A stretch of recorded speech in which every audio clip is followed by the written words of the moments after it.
పెద్దలు గౌరవనీయులు పవన్ కళ్యాణ్ గారిని మాట్లాడవలసిందిగా కోరుతున్నాను.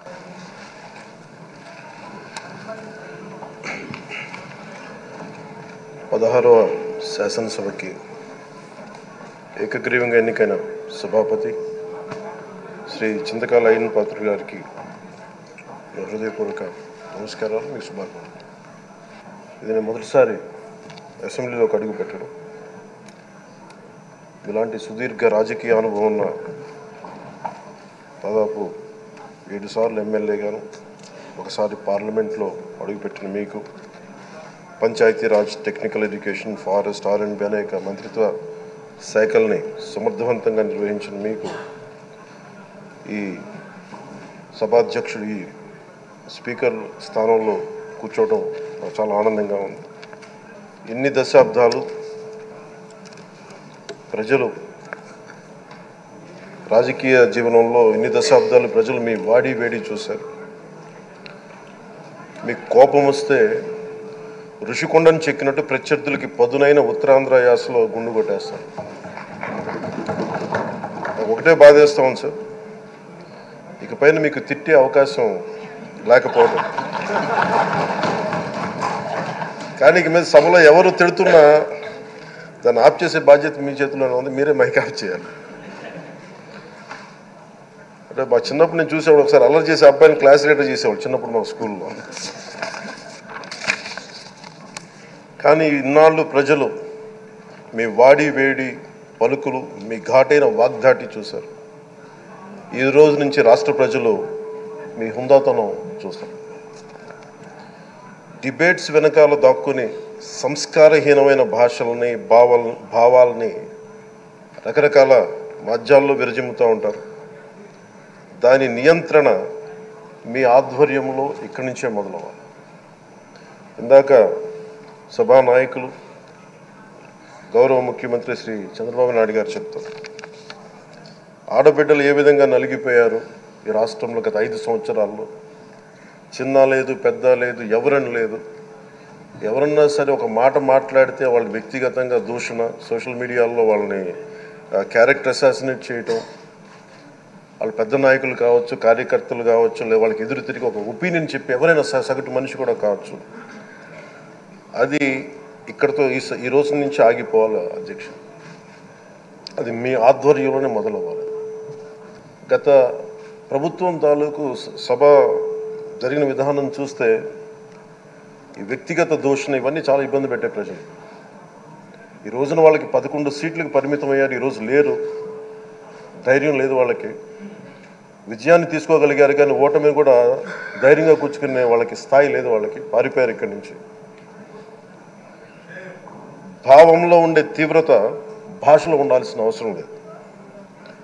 భాష మనుషుల్ని కలపడానికి కానీ విడగొట్టడానికి కాదు. భాష విద్వేషం రేపడానికి కాదు, పరిష్కరించడానికి. ఎంత జటిలమైన సమస్య అయినా, భయంకర సమస్య అయినా చర్చల ద్వారా పరిష్కరించుకోవడానికి కానీ వివాదం సృష్టించడానికి కాదు. ఈ సభ ఉన్నది అందుకు. కానీ మనం చూసింది వాళ్ళ దగ్గర నుంచి బూతులతోటి, వ్యక్తిగత దోషులతోటి రాష్ట్ర పురోభివృద్ధిని ఆపేశారు.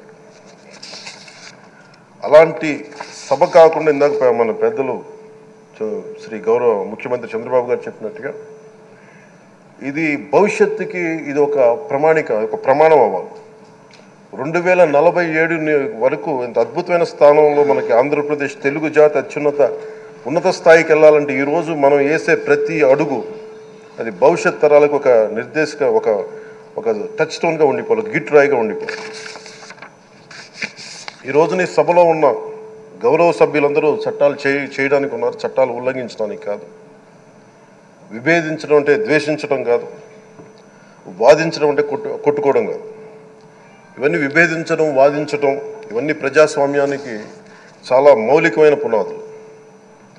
ఆంధ్రప్రదేశ్ ఆవిర్భావం జరిగి అసలు భాషా ప్రయుక్త రాష్ట్రాల ఆవిర్భావమే మన ఆంధ్ర రాజ్యంతో మొదలైంది. అమరజీవి పొట్టి శ్రీరాములు గారి బలిదానం మీద మన రాష్ట్రం పుట్టింది. 56 రోజులు తిండి తిప్పలు తినకుండా నరకం అనుభవిస్తూ ఆయన బలైపోయారు. ఆయన మరణానికి చేరువవుతూ ఆమరణ నిరాహార దీక్ష చేసిన ప్రతిరోజు మనకి దాదాపు ఈ సుదీర్ఘమైన 6 దశాబ్దాల కాలం 1.5 సంవత్సర కాలం అంటే ఆయన ప్రతిరోజు చావుకు చేరువవుతూ భోజనం లేకుండా ఆయన గడిపిన ప్రతిరోజు మనకి 1.5 సంవత్సర కాలం.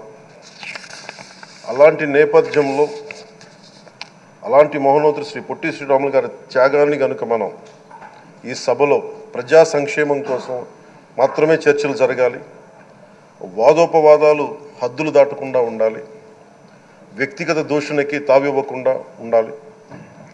అలా కాకుండా గత ప్రభుత్వంలాగే ఈ సభని తిట్లకి బూతులకి కొట్లాటకి వాడితే ప్రతి నిమిషం పొట్టి శ్రీరాములు గారి బలిదానాన్ని అవమానం చేసినట్టే. ఒక గొప్పవాడు ఒక మహానుభావుడు బతికినప్పుడు మాత్రమే కాదు, చనిపోయిన తర్వాత కూడా కొన్ని తరాలు ఉపయోగపడతారని నిరూపిస్తారు.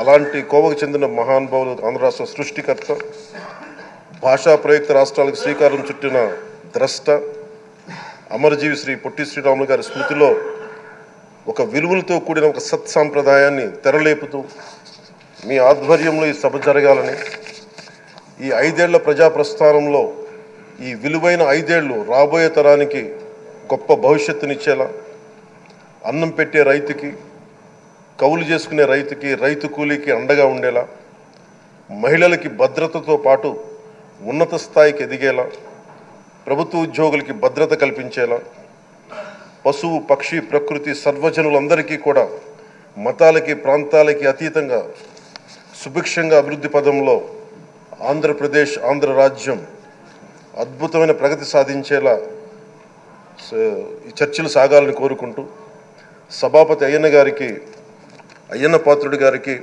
మీ ఆధ్వర్యంలో ఈ సభ ఒక సరికొత్త సాంప్రదాయానికి సత్సాంప్రదాయానికి ఇది తెరతీయాలని కోరుకుంటూ మీకు మరోమారు శుభాభినందనలు తెలియజేసుకుంటాం. ఆమరణ నిరాహార దీక్ష చేసిన ప్రతిరోజు మనకి దాదాపు ఈ సుదీర్ఘమైన 6 దశాబ్దాల కాలం 1.5 సంవత్సర కాలం అంటే ఆయన ప్రతిరోజు చావుకు చేరువవుతూ భోజనం లేకుండా ఆయన గడిపిన ప్రతిరోజు మనకి 1.5 సంవత్సర కాలం. అలాంటి నేపథ్యంలో అలాంటి మహోన్నతుడు శ్రీ పొట్టి శ్రీరాములు గారి త్యాగాన్ని కనుక మనం ఈ సభలో ప్రజా సంక్షేమం కోసం మాత్రమే చర్చలు జరగాలి, వాదోపవాదాలు హద్దులు దాటకుండా ఉండాలి, వ్యక్తిగత దూషణకి తావివ్వకుండా ఉండాలి. అలా కాకుండా గత ప్రభుత్వంలాగే ఈ సభని తిట్లకి బూతులకి కొట్లాటకి వాడితే ప్రతి నిమిషం పొట్టి శ్రీరాములు గారి బలిదానాన్ని అవమానం చేసినట్టే. ఒక గొప్పవాడు ఒక మహానుభావుడు బతికినప్పుడు మాత్రమే కాదు, చనిపోయిన తర్వాత కూడా కొన్ని తరాలు ఉపయోగపడతారని నిరూపిస్తారు. అలాంటి కోవకు చెందిన మహానుభావులు ఆంధ్ర రాష్ట్ర సృష్టికర్త, భాషా ప్రయుక్త రాష్ట్రాలకు శ్రీకారం చుట్టిన ద్రష్ట, అమరజీవి శ్రీ పొట్టి శ్రీరాములు గారి స్మృతిలో ఒక విలువలతో కూడిన ఒక సత్సాంప్రదాయాన్ని తెరలేపుతూ మీ ఆధ్వర్యంలో ఈ సభ జరగాలని, ఈ 5 ఏళ్ల ప్రజా ప్రస్థానంలో ఈ విలువైన 5 ఏళ్ళు రాబోయే తరానికి గొప్ప భవిష్యత్తునిచ్చేలా, అన్నం పెట్టే రైతుకి, కౌలు చేసుకునే రైతుకి, రైతు కూలీకి అండగా ఉండేలా, మహిళలకి భద్రతతో పాటు ఉన్నత స్థాయికి ఎదిగేలా, ప్రభుత్వ ఉద్యోగులకి భద్రత కల్పించేలా, పశువు పక్షి ప్రకృతి సర్వజనులందరికీ కూడా మతాలకి ప్రాంతాలకి అతీతంగా సుభిక్షంగా అభివృద్ధి పదంలో ఆంధ్రప్రదేశ్ ఆంధ్ర రాజ్యం అద్భుతమైన ప్రగతి సాధించేలా ఈ చర్చలు సాగాలని కోరుకుంటూ, సభాపతి అయ్యన్న పాత్రుడి గారికి మీ ఆధ్వర్యంలో ఈ సభ ఒక సరికొత్త సాంప్రదాయానికి సత్సాంప్రదాయానికి ఇది తెరతీయాలని కోరుకుంటూ మీకు మరోమారు శుభాభినందనలు తెలియజేసుకుంటాం.